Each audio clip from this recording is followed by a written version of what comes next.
The Zen Master and the Secret to Enlightenment. Long ago, atop a high mountain where clouds lingered year-round and sunlight only kissed the earth in the morning, there stood an ancient temple. The temple, serene and timeless, was nestled deep within a dense pine forest, where the air was fresh and the rustling trees seemed to recount stories of the past. Its appearance was modest, with moss-covered tiles and wooden walls worn by the passage of time. Yet, it drew countless seekers of truth, souls adrift, yearning for the light of enlightenment. The temple's fame lay not in its beauty but in the Zen master who resided there, a man of profound wisdom who lit the paths of the lost, like a guiding star cutting through the mist of life. The Zen master carried himself with a transcendent air. His gentle smile, tranquil demeanor, and the quiet stillness that radiated from his very being offered solace to anyone who came near. He spoke little, yet each word he uttered was like the toll of a bell echoing through the valleys, clear, profound, and capable of awakening even the deepest parts of the soul. Pilgrims journeyed from distant lands, enduring treacherous paths and unforgiving weather, for just a chance to hear his teachings. One misty morning, as dewdrops adorned the leaves and the forest birds sang their joyous melodies to greet the dawn, a young monk arrived at the temple. His robes were worn and faded, and his face bore the marks of a long and arduous journey. Yet in his bright eyes lay an undercurrent of doubt, a tangle of unanswered questions. Bowing deeply before the Zen master, he spoke, his voice filled with reverence and a quiet desperation. "Master," he began, "I have crossed mountains and valleys, braved forests and streams, to seek your wisdom. Though I have studied many scriptures and sat at the feet of great teachers, my heart remains restless. I beg of you, show me the way. What is enlightenment? How can I find true peace amidst the suffering of this world?" The Zen master gazed at him silently, his eyes, deep and clear as the night sky unblemished by clouds, radiated both calm and an infinite wisdom. After a moment, the master finally spoke, his voice gentle yet resonant, like a river flowing over smooth stones. "When hungry, eat. When tired, sleep." The simplicity of the answer startled the young monk. Could this truly be the profound truth he had traveled so far to find?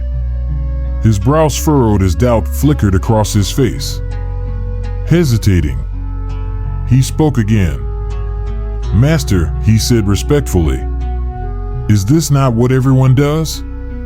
They eat when hungry and sleep when tired. How can such simple acts lead to enlightenment?"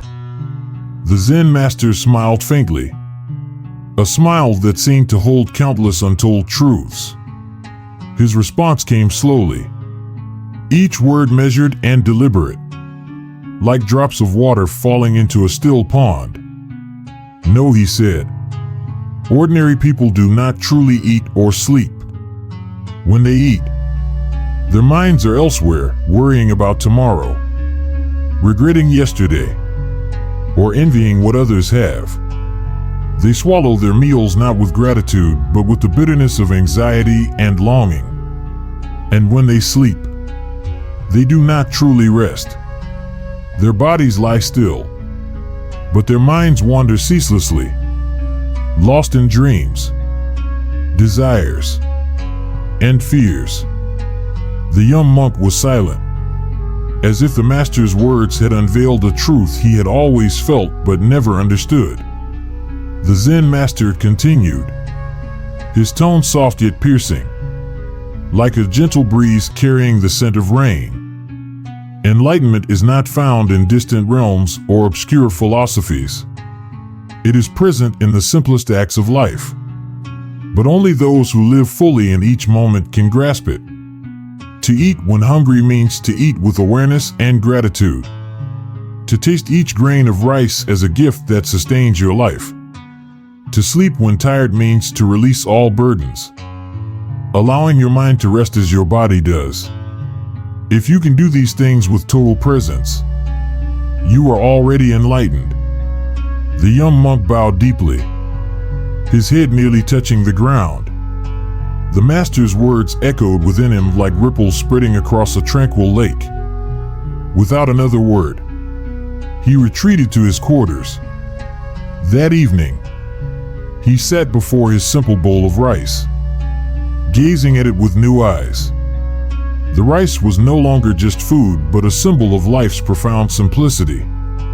He ate slowly, savoring each bite, his heart swelling with gratitude. In that moment, he began to understand enlightenment was not a distant star to reach, but a quiet light already illuminating every present moment.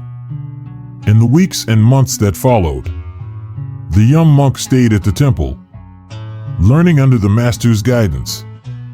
Each day, the Zen master offered no elaborate teachings or complex doctrines.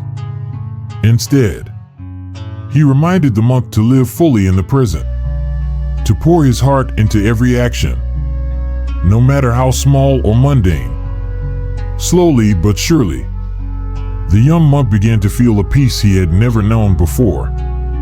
It was not the result of acquiring something new, but of letting go of unnecessary burdens and cherishing the simple beauty of life as it was. The story of the Zen master and the bowl of rice, though simple, holds a profound truth. Happiness and enlightenment are not treasures to be sought in faraway places. They are already here, woven into the fabric of daily life. When you eat, truly eat. When you sleep, truly sleep. When you work, pour your whole being into the task before you. By living this way, every moment becomes a step on the path to enlightenment, and every day becomes a masterpiece of mindfulness. The young monk's journey, like that of so many who came before and would come after, was not about learning something new, but remembering something forgotten. He discovered that the extraordinary lies hidden within the ordinary, that the key to peace is not found in chasing lofty ideals, but in embracing the simple truths of life. And so, the story of the Zen master and his humble wisdom continues to inspire across the ages.